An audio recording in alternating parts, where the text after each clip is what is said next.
Senhora Presidente, senhores senadores, a minha insistência em dizer que as provas contra mim são todas ilegais e fraudadas é porque posso acabar vítima de uma injustiça impossível de ser reparada.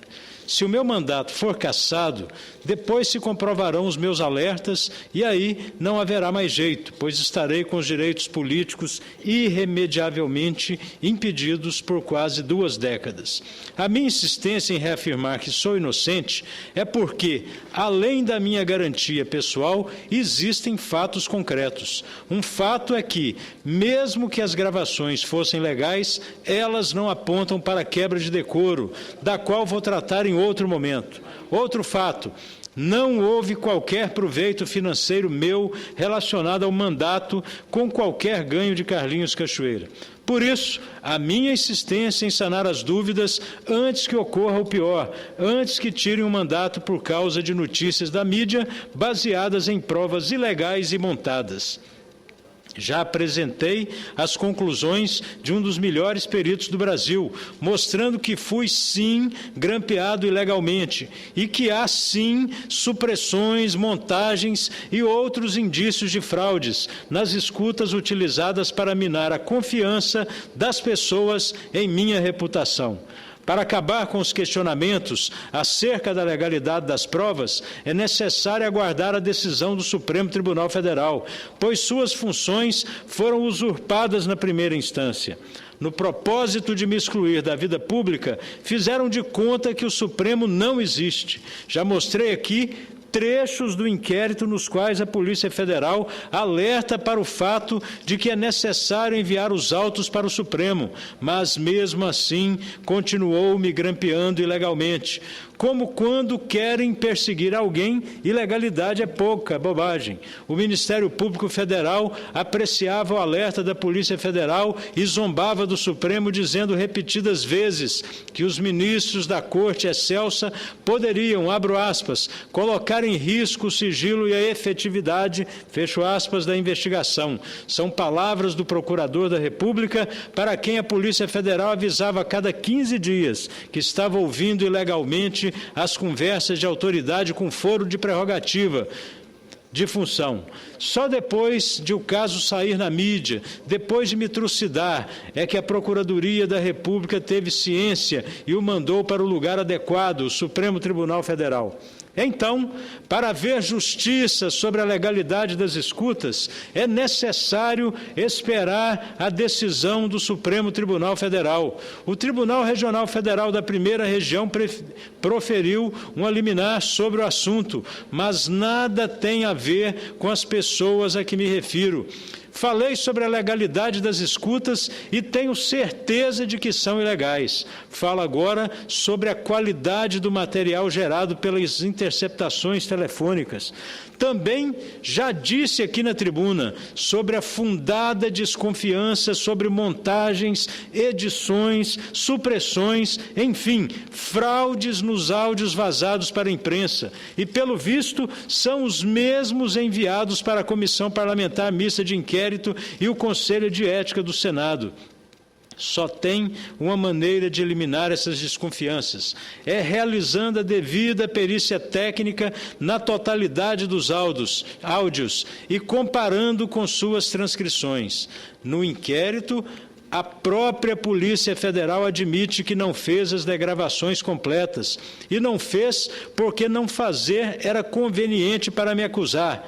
Daí a desculpa de não ter degravado tudo devido à deficiência de quadros. Mas, para me grampear ilegalmente, disponibilizou 4 delegados e 10 agentes se revezando 24 horas por dia desde 2008. Sem a perícia, é impossível se falar em justiça.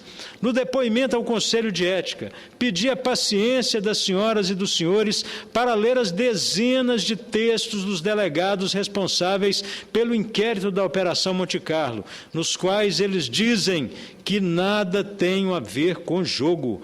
É a opinião também dos procuradores da República, expressa por diversas vezes nos autos enviados ao Poder Judiciário. a conclusão a que as autoridades chegaram nem demandaria 250 mil horas de gravações telefônicas. Bastaria perguntar: sou limpo, meu patrimônio é limpo, e quem quis me sujar não reuniu elementos, nem colocando 4 delegados e 10 agentes para me bisbilhotar durante 4 anos, 24 horas por dia. Mas o vazamento criminoso de escutas ilegais seletivas pode levar alguém a se perguntar sobre a minha situação financeira. Afinal, um cidadão envolvido numa teia tão engenhosa deve estar muito rico. Não é o que ocorre. É exatamente porque vivo de salário. Não tenho chácara, não tenho fazenda, não tenho gado, não tenho ações de empresas, não tenho quase patrimônio nenhum. Não tenho. Meus bens são os que estão nas declarações do imposto de renda. Depois de ser professor da rede pública municipal em Goiânia, fui advogado, sou promotor, procurador de justiça há quase 3 décadas. Fui procurador-geral de justiça por 2 mandatos.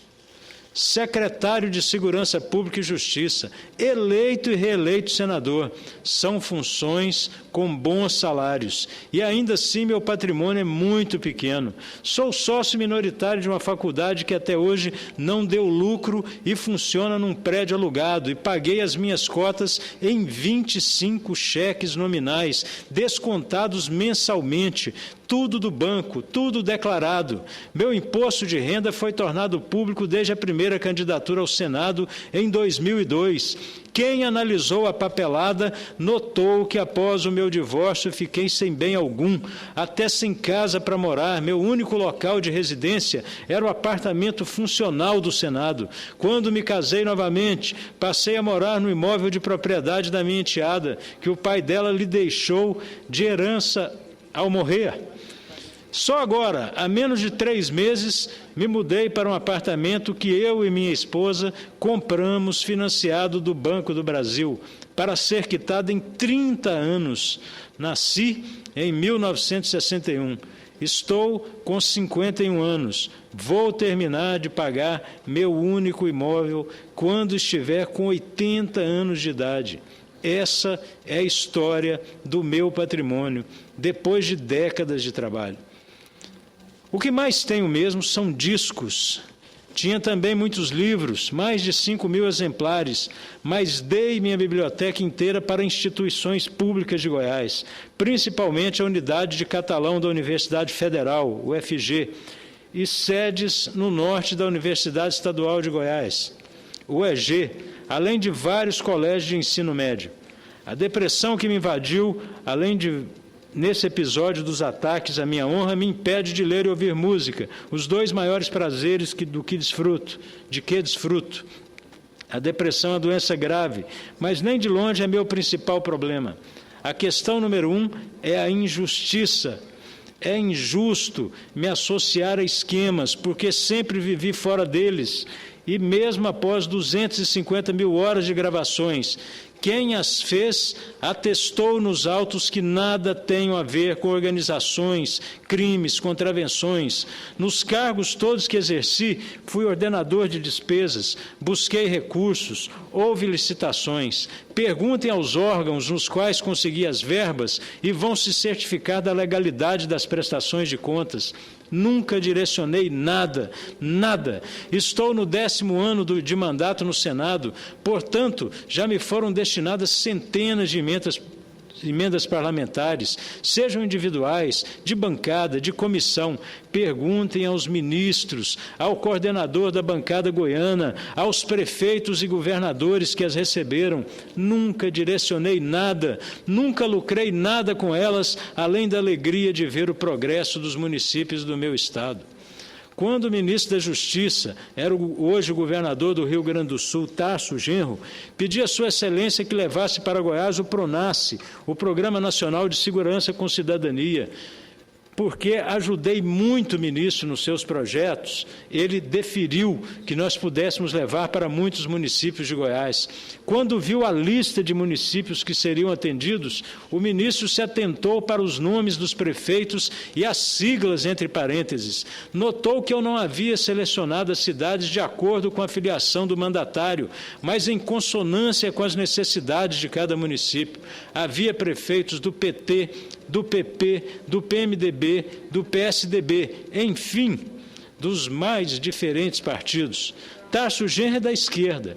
Tivemos bons embates de opinião. Ele exerceu 3 ministérios no governo Lula.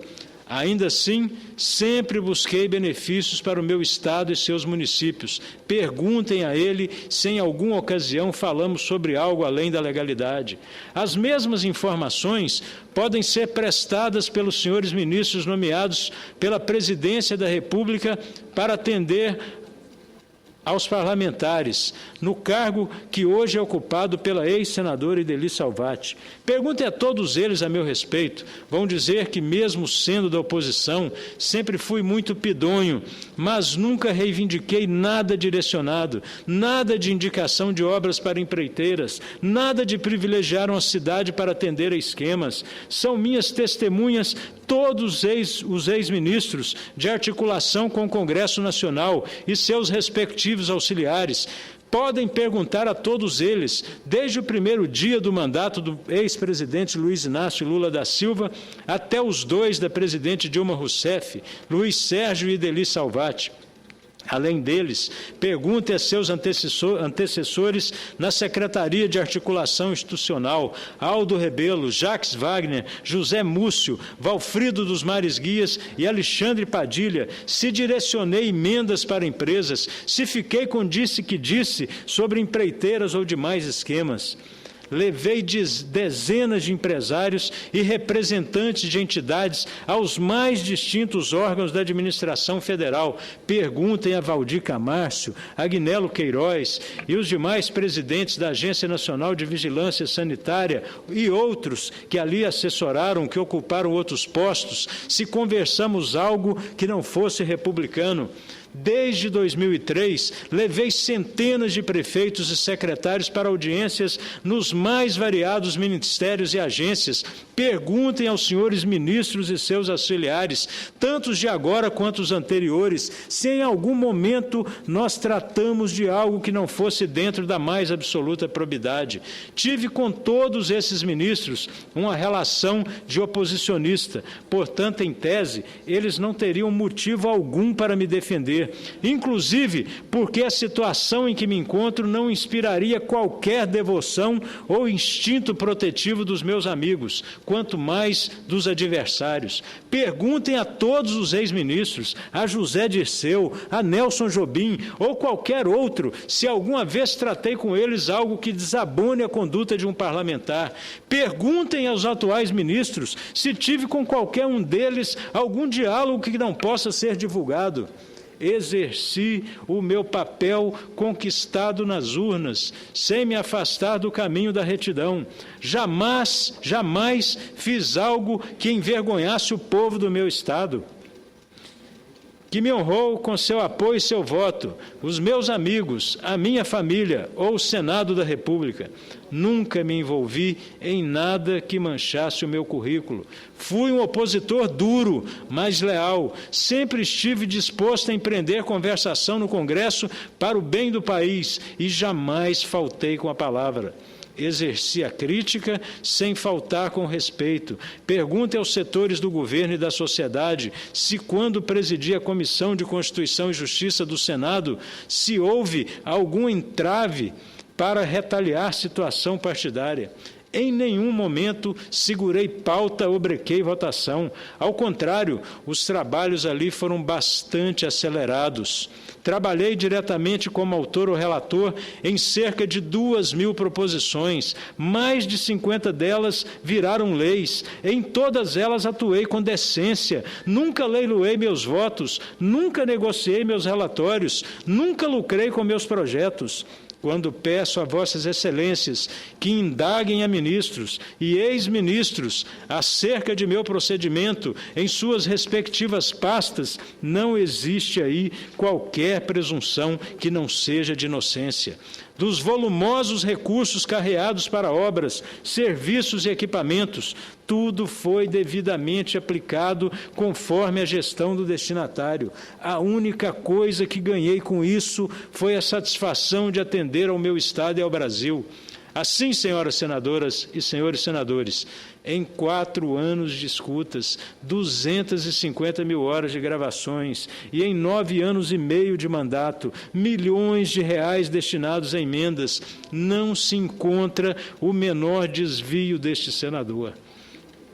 Sou criticado porque conversei centenas de vezes na Operação Monte Carlo, mas em qual desses diálogos apareceu este senador desviando dinheiro ou comentando qualquer afronta aos cofres públicos ou privados? Graças a Deus, não há nenhuma imputação quanto a verbas públicas e privadas, não há nada que implique nódoa à minha consciência ou minha biografia. Muito obrigado, senhora presidente.